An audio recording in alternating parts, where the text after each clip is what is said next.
Centre Cívic La Farinera al Clot acull aquests dies una exposició que posa potes en l'aire la imatge institucional de la ciutat. S'anomena Barcelona Ideal, Barcelona Real. Segons la comissària, la realitat de la ciutat són els moviments veïnals, contestataris i crítics amb la desigualtat de Barcelona.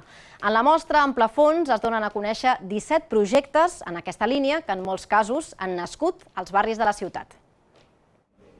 Trobem el Covi crucificat, una proposta de l'antimarca Barcelona Mata. Preguntes retòriques que pengen del cel o una maqueta de com hauria de ser el barri de Vallcarca. Eren projectes o col·lectius o individuals que d'alguna manera formessin part de la iconografia de Barcelona, que jo aquí la presento com la real.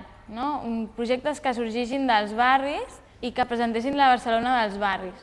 La Intervia és un portal web amb informació local dels barris de l'Eixample i va néixer una mica amb l'objectiu de cobrir un buit d'informació que hi havia en els nostres barris pel que fa a la informació de proximitat. Un altre projecte és el documental blanc i negre de Produccions La Llacuna. Han posat el focus al Poble Nou dels darrers 2 anys. Estoy vendiendo en la calle. Esto te puede pasar a ti y a cualquiera. Está muy bien, yo he estado bien económicamente, pero ¿qué? Trabajando mucho.